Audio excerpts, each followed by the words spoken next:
I've been actually wanting to record a video or film a reaction to this video. I feel like I just said video 15,000 times. But y'all, I really wanted to do a reaction to this video. She was on a channel called LNS, all right? LNS consists of Shyla and Landon Mcbroom is Austin McBroom's brother. So their channel went up, of course, by default. He was popping by association, let's be honest, okay? Whole big ordeal transpired with them. They broke up and all of this shit. I want to see exactly what's going on. Like, comment, subscribe, hit that bell so you can be notified every time I post another lit ass video. Make sure that you DM me at THEDIAMONDLIFE888. Let me know what I should be reacting to next. Make sure you tell a friend to tell their aunt, your mom, tell their uncle Joey still a hoe. Let's get right into this video. I'm really gonna have to skip around in this thing. I ain't gonna lie to y'all, man. What you talking about, good? I feel like my lips is ashy than a motherfucker, y'all, so I apologize in advance. I got some Carmex right here, so we gonna make it right. All right, let's go. Second and my final touches on this. I'm literally... She got some work done, baby, but as long as you happy, Shyla. I'm on my phone right now. My camera battery died, and... I know the feeling, girl. I just want to move on. I don't want to be associated anymore. I don't want this anymore. I just want to move on and continue to be happy with my daughter, and that's all I want. Let's start. Landon and I, we broke up. He was abusive, physically, verbally, emotionally, you name it. Our entire relationship, which he's admitted to. I'll be truthful, I'll be honest. Definitely more toxic and causing more fights. Sometimes verbally abusive too. I honestly... He didn't say physically, though. Wanted to get out of that relationship when, you know, right before he got diagnosed with cancer. I wanted to get out of that relationship. I just knew it wasn't good. I stayed. I'm gonna just say this. It's never right to physically, emotionally abuse anybody. I'm gonna just say, man, people who do that are internally going through shit, whether it be insecurities, previous trauma that they need healing. Sometimes people don't know how to deal with that. It's like sometimes people are such in a dark place mentally, spiritually, especially. People can become toxic as fuck because of the shit that they have going on, and then they feel like, man, why does this person want me? You got somebody who want to ride or die for you, and you can't see that. You can't accept that love from that person. Trust me, I understand, because I've been there. And I feel for Landon, and I feel for Shyla too. No, I know Landon's getting bashed out the ass right now, I'm pretty fucking sure, but I feel for Landon as well, because for him to partake in them type of actions that Shyla was basically saying that he was doing, he had to be, or has to be, in a dark place mentally. So I have empathy for that as well. And I have empathy, of course, for Shyla, who is supposedly the victim. I don't feel like anybody is 100% innocent in any relationship, whatever it is. But it does seem like Landon might have been the more toxic one, okay? But anyway, let's continue. You felt bad for him, probably. You know, going to be his second chance at life, and he was going to be a new person, and... Previous to cancer, he was not there for me. He didn't really take care of our child for a long time. He just wasn't the father that I expected him to be in around the partner, so I was looking at places and I was ready to go. I had a text message from literally the day after our daughter was born. I'm ready to sign I was still in the hospital, papers. and he had left, and he was gone for hours. Hours upon hours upon hours. I'm like, where are you? What are you doing? Where are you? Where are you? You know, and he basically What say, what you doing? Your grandma and grandpa are here. Okay, I'm coming back. That's so annoying. What? I told you what I was going to do. I'm coming back. It's 2 o'clock. You have a newborn, and I just got major surgery, and you're literally taking the whole day off after you took the whole night off. I want to ask y'all this, man. Is postpartum depression also real with dudes too? Or is it just women? Let me know in the comment section down below, man. Because I be feeling like some of these niggas, of course some of these niggas just ain't shit ass niggas, but I'm wondering if the guy has some similar emotions that, you know, women do too after they have a baby. He had to be going through some shit, y'all. He had to. Doesn't make an excuse for him at all. It's still terrible. I believe that it's still wrong. But he had to be going through some serious shit, bro. Had to. You know, and I was like, I had a C-section. I couldn't even get out of bed. I physically needed someone to help me to be able to get to the baby and feed the baby. And that's when I realized, like, okay, he's not going to be that person for me. So he gets diagnosed with cancer. I'm taking care of him independently while caring for a newborn independently.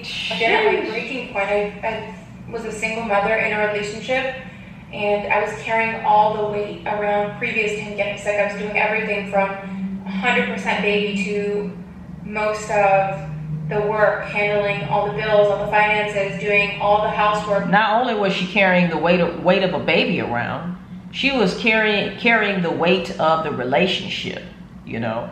And it's easy to say to just leave, but when you have a history, when you're in love with somebody, we all know that it's easier said than done. We all know how easy it is to get pulled back in. We all know how easy it is to backtrack. So you can hold on for dear life, but trust and believe that God is going to make that relationship so painful to the point to where you must let go. Okay, hopefully it doesn't end up on Snapped. Hopefully y'all can make a clean break, but y'all know what I mean. So let me know in the comment section down below if you've ever experienced that and just seen your life elevate after letting go, you know, because that's normally what happens. All the laundry, everything for the dogs, and it was during COVID. Like the beginning of COVID, so it was a really hard time for me. I'm gonna be honest, I was a bit resentful, and I was starting to really dislike him as a person. Understanding, I don't know if I could expect him to be understanding, but he wasn't understanding. He wasn't nice to me. He continued to be abusive during his cancer treatments. So for context, the hospital wanted him to have some sort of independence. His doctor would say that because he was very lazy before. So his doctor was like, you can't be lazy, you need to like work. So I didn't expect him to go like on a full workout, a hike, but I would lay his pills out for him for the entire week, and I would leave them in the kitchen, and his only job was to walk to the kitchen and get his pills. He would manipulate me. After he would be mean to me and abuse me and hurt me, he would basically say like, oh, it's because I have cancer. And it would work, it would guilt trip me back in, and I would think like, he's like, what, bro? it's okay if he like treats you like this. Fuck? Which in reality, but you know what, honestly, I don't know, man. And it's crazy because I always try to find excuses for fuck nigga shit, bro. I'm always trying to see the other side of things because I know Landon is like the talk of the town in a negative way right now, and I'm just trying to pull anything out my ass to help him out. Sometimes what you do is just fucked up, okay? So understand that I know that element of it. Don't think that I'm just trying to bail him out or whatever the case may be. I'm gonna keep it true. Yes, what he did was fucked up, of course, you know? But I always have to look at the other side too and say that in Landon's defense also, he had some shit going on. He had to have, okay? The cancer shit probably made him feel even worse. And then how he's feeling about himself, he projected onto Shyla. And it sucks because that happens with the people that you love the most, okay? You will push him away. You will, you know, just be toxic as fuck because you're dealing with stuff internally that you feel fucked up about, okay? And sometimes that is a part of the process of healing, which sucks, guys. But sometimes that's a process. Sometimes that is a part of the process, I mean, you know? And Shyla just got the brunt of it. She was just collateral damage to what the fuck he was going through internally. Doesn't make it right. But you have to be some sort of fucked up to admit that type of energy to your baby moms, to somebody who you claim to love, you know, and all of that. It just is a reflection of his internal world. He didn't feel good about himself, you know? it's not okay at all. That's just my opinion. 100% not okay. Yes, he did have cancer. He was sick. He had a cancer that developed from But he had no right. not treating like pneumonia or something. He had no like right. That. So yes, it was cancer.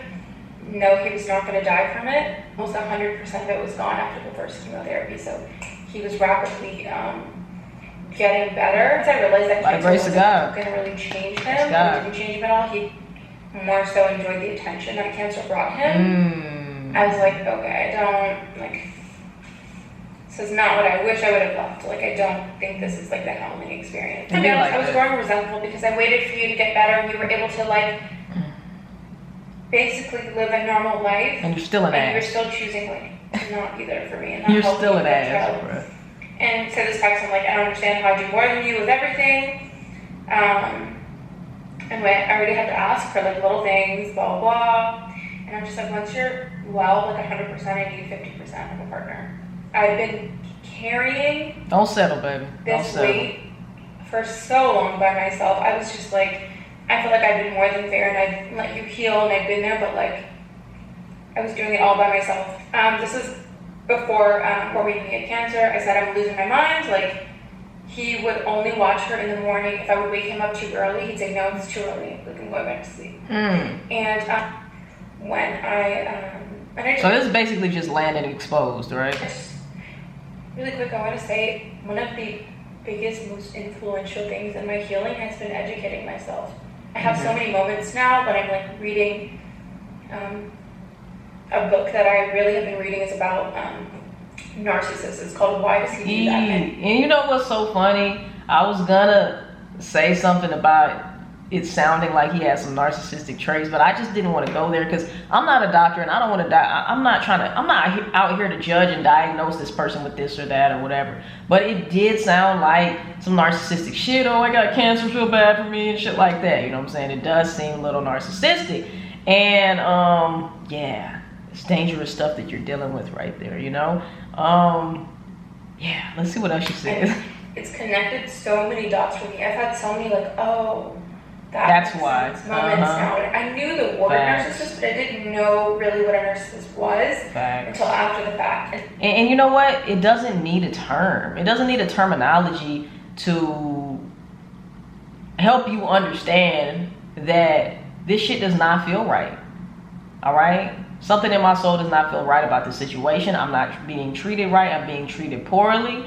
I feel like I'm being bamboozled. This nigga's projecting all of his shit onto me. And you have to just know that that person just is going through something, all right? Be it narcissistic, be it whatever it is. I feel like all of us have narcissistic traits, just at different levels, depending on what we're going through in life as well. Instead of trying to define a person or put a label on something, just know that that person is just not suitable for where you are at this point in your journey. Goddamn, feel like a fucking goddamn DJ or something. But just know that that person is not going to serve you happiness. That relationship is not going to serve you happiness, and therefore you must let it go. Now, I don't know if she's going to continue exposing stuff, but now it seems like she's just talking about her healing and stuff like that. Let me see, y'all. Starting my life, I needed my money that I earned. I have some texts like me following up with, did you go see Babylonia? Did you go see Babylonia? Did you go see Babylonia? He had never actually gone. Time was planning to go to Miami still. One day his mother calls me while I'm in the car and says, Soul, she's coming with us to Miami for like 7 days, right? I'm booking the tickets. And the initial agreement months ago before things got really bad that Landon and I had was that I would go with Soul, even though we weren't together, because obviously I'm not going to let my child be all the way out there with her mother. Even though I was like hurt, I was trying to do what's best for my daughter, and he wanted her there for that experience. So I was just going to go so that she could be a part of that experience for him. But things started getting really bad, and so they had like canceled me off the trip without saying anything to me. And she said, well, just Soul's going. Like, I have a ticket just for Soul. And I thought that was really like strange. My intuition was like going crazy. And I said, you know what, Nicole, her dad and I are still like trying to figure that out. We'll let you know when we come to like an agreement. And she's like, well, that's not going to work. I need to know right now. And I'm like, well, I don't know right now. Respectfully, it's our decision as her parents, so I'll have to let you know. She had hung up on me, so I went inside the house. As I was going upstairs in the room, I heard Landon on the phone, so I got quiet. I went in there, and he was ushering me for me to leave, go, but I could hear whoever was on the phone was like yelling. So I said, no, I'm not going. And I realized the voice was his mom, had it to his ear, and I could hear her screaming. And she was saying, I don't care if she doesn't like it, we're going to take her anyways with us. And my heart dropped. I realized they were talking about my daughter, taking her to Miami. And I said, Nicole, I can hear you. How dare you? I can hear you. And Landon quickly hung up the phone. He said, that's not what you heard. Like, that's not true. You're crazy. You didn't hear that. Gaslighting 101. I know exactly. You're the crazy one. You didn't hear that. Blah, blah, blah, blah. Nigga, I fucking heard what I heard, bruh. I'm not fucking stupid, all right? So, whatever this fucking reverse psychology shit is, leave it the fuck alone, nigga, because I heard what I heard. What the heck I had heard. And that's where it really started getting bad. And my like, mom radar was going off crazy. Like, oh my God, they're trying to take my baby. Like, I just heard that. So, the very next day was my niece's birthday party. At the time, Landon and I weren't sleeping in the same room. I was going to go to my niece's birthday party with my daughter. I kept her clothes in the guest room, so I went to the guest room where Landon was sleeping, and his phone was on the nightstand. By that time, he had already changed his password. I heard his phone like ding, ding, ding, ding, ding, ding, and I was like, and I looked over, and it was his mother. The day after, I heard her plotting on taking my child. The intuition was going crazy, and I thought, they never, ever text. They always call, they always FaceTime, like, something is wrong, like something is wrong. And I couldn't shake that feeling the entire day. It was gone the entire day. When I got back home from the birthday party, eventually he got home, the baby was taking a nap. At the time I had a broken foot, so I was in a boot. And I had my mom's phone, and I had taken it, and I locked myself in the car, in the driveway, because I was thinking, where can I go that he can't like hurt me? Like I can't, there's no way I could fight him off, like I had a broken foot. I'm out here fucked up. And Joe could break the door down. That's not safe. At that time, Joe had already shown that he wasn't loyal to me, and we had met Joe mutually. So I felt like he owed me loyalty. And since we're on the topic, like I really did love Joe, and I really did care about him, and I would make sure he was good, no matter what. I don't know who Joe is, Joe. Joe. Double his checks, holidays, and make sure lie. his family got nice stuff, and he could like still chill. He didn't pay any bills. I set up his business for him. I responded to his business emails for him, like out of love. I just really cared for him like a brother, but also like a child to me. Anyways, but he had already proved he wasn't loyal to me at that point, so I didn't trust him either. So I went in the car, I locked myself in the car, and I went to the messages with his mother, and Landon's like banging on the window, like, you're crazy, what are you doing, what are you doing, what are you doing? And I'm like shaking. I'm like, okay, read the. Finding out what the fuck you got going on. His mother was sending him exact amounts of what was in my account. They had went through was logged into my personal business banking accounts completely separate from Landon, which is extremely illegal, by the way. It's intrusive as hell. My money and my. It's no wonder why Landon is the way that he is. He get it from his mama. Like, heart dropped. I'm like, oh my god. Respectfully. Like my child. My money, like the rest of the money I've left, like I'm like, oh my god, like, that's crazy, dog. I'm like, what the hell am I gonna do? Like I was like, what is this? Like, what is this? He was like, she's gonna be like paying me the loan back. That's why she's gonna be. Nah, you all up in my shit, hey, bro. I called her on the the phone, fuck? his phone in the car, and I Hell said, you're no. gonna be the one paying me the loan back. He said, I'm not paying you a damn thing. Mm. I said, okay, so it's exactly what it looks like. I couldn't believe that. I couldn't believe they were conspiring like so deeply against. The fucking audacity, bro. The fucking audacity. He get it from his mama, all right, just like the song. That's all I'm gonna react to for now. If y'all want me to do a part 2, if I'm leaving something out, I'm pretty sure I'm leaving a lot out because it looks like there's 30 more minutes of the video. But I honestly gotta pee. I got some other videos to shoot as well. But if y'all want a part 2, let me know. Hit me up in my DMs at the Real Diamond. Oh shit, I said the Real Diamond M. That's the old one that got hacked and all of that. The Diamond Life 888. Let me know what other reactions y'all want me to do, man. Hey, much love to Shyla. Much love to Landon as well, because you need it, man. You and your mama need it. Y'all got some other shit going on, but it's okay. Everybody has their own journey, all right? You might have did some fucked up shit. You might be a fucked up person right now. Doesn't mean that you can't change, okay? It does not mean that you cannot change. The odds of you changing are probably against you. But if you really want to change, you can change. I love you guys so much. Like, comment, subscribe, hit that bell so you'll be notified every time I post another lit ass video. Make sure that you DM me at the Diamond Life 888 and let me know what I should be reacting to next. Make sure you tell a friend to tell a friend to tell their Aunt Jemima, tell their Uncle Joe. He's still a motherfucking hoe. I will see you guys in the next fucking video. Love y'all, man. Peace. We out, baby.